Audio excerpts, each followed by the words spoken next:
स्वागत है आपका आज की क्लास में। आज हम पढ़ने वाले हैं क्लास 12th की केमिस्ट्री का एक इम्पॉर्टेंट टॉपिक जिसका नाम है अक्रिय गैसों के उपयोग। देखिए, अक्रिय गैसों के उपयोग में हम तीन चीज़ें पढ़ने वाले हैं, हीलियम, नियॉन और आर्गन।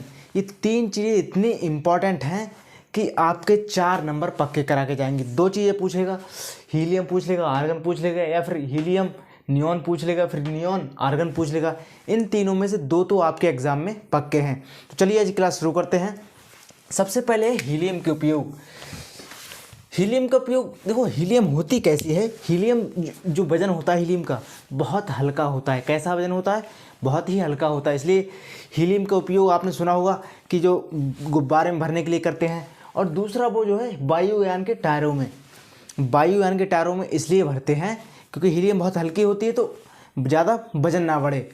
नेक्स्ट है गुब्बारों में भरने के लिए, ये बता दिया। नेक्स्ट थर्ड है MRI। अब आप कह रहे हैं MRI क्या है?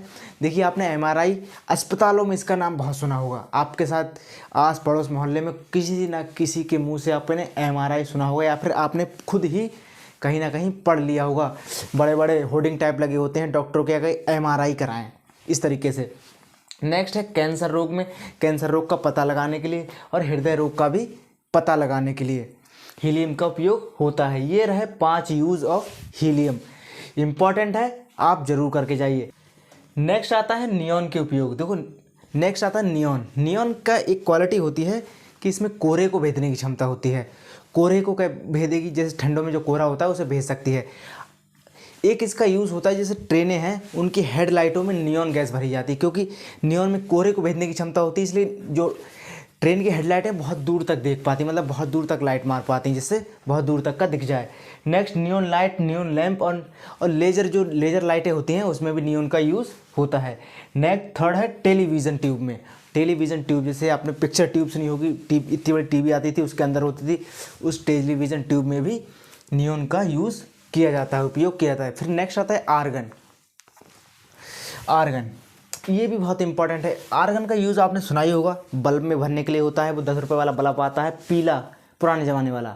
LED नहीं, LED में कोई सी गैस नहीं आती। जो पीला वाला बल्ब होता था पुराने ज़माने में, आर्गन उसको उसमें भरने के लिए किया जाता था। वेल्डिंग शील्ड में, वेल्डिंग जैसे आप किसी चीज़ की लोहे की वेल्डिंग कराने गए, कोई चीज़ जुड़वाने गए, तो उसमें भी आर्गन गैस का उपयोग होता है। ताप उपचार, मतलब ताप बढ़ा सकते हैं हम इससे, किसी चीज़ का ताप। बिल्डिंग में, अगर बिल्डिंग तो तभी होगी जब ताप बढ़ेगा। नेक्स्ट है 3D प्रिंटिंग। अभी 3D प्रिंटिंग है, बहुत कम ही प्रिंटर ऐसे आए हैं जो 3D प्रिंट करते हैं, तो 3D प्रिंटिंग में भी इसका यूज़ होता है। धातु उत्पादन, जैसे हम किसी धातु का भी उत्पादन कर सकते हैं। नेक्स्ट है रेडॉन। कभी कभी ये भी पूछ ली जाती है और इसमें 1 ही 2 यूज़ हैं, ज़्यादा कुछ नहीं है। इसका सबसे मोस्ट इंपॉर्टेंट यूज़ है कि कैंसर के उपयोग में होता है। किसमें? कैंसर की जो दवाई है वो, उसमें रेडॉन का यूज़ होता है, जिससे कैंसर का इलाज हो सके। नेक्स्ट आता है वैज्ञानिक विधि में। वैज्ञानिक विधि क्या है भाई? वैज्ञानिक ही तो करते हैं सब काम, मतलब वैज्ञानिकों की जो कई सारे काम होते हैं उसमें रेडॉन का यूज़ होता है। आपको समझ में आ गया? सबसे पहले हमने हीलियम पढ़ा, उसके बाद नियॉन, उसके बाद आर्गन और उसके बाद रेडॉन।